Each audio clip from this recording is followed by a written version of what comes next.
Rabbi Joanne Loiben at Temple Beth Sholom on Miami Beach. Exactly 100 years ago, on March 18, 1922, the first female in America celebrated a bat mitzvah.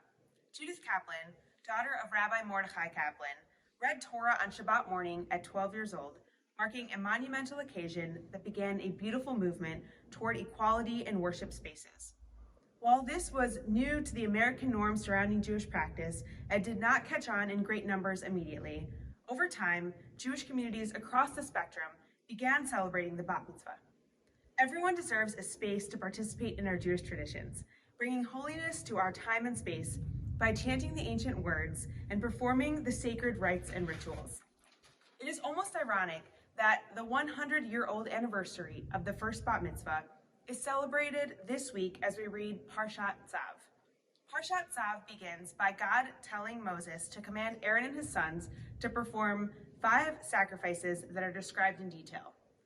This Torah portion does not mention women, not even once.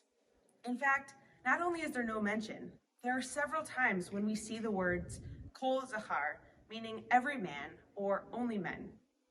We might think by reading this that this is a sphere of ritual practice only applicable to men. The text here seemingly excludes everyone that is not a man. However, the words that follow kol zachar are also important. Bnei Aharon, the sons of Aaron. This does not only exclude everyone not identifying as male from the opportunity to partake in this most holy act, but excludes everyone that is not one of Aaron's sons performing the sacrifices. After the destruction of the Second Temple, we replaced sacrifice with prayer, and we broadened our understanding of who can lead this prayer. We see here that we adapt to our circumstances and change with the changing of time while elevating Jewish ritual.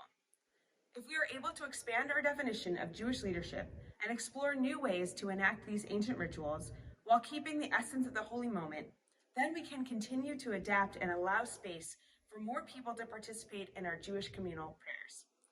Just like we have expanded the form of Jewish leadership beyond what exists in Parashat Tzav, we can continue to diversify how we practice the essence of these rituals by allowing even more participation and inclusion amongst our community members.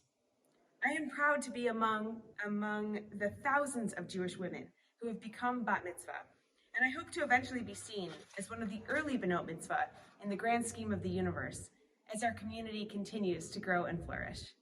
Today, Jewish communities explore ways to make the practice of being called to the Torah to celebrate the coming-of-age ceremony in Judaism even more inclusive, as we allow spaces for those across the gender spectrum and gender nonconforming to be seen and heard in holiness.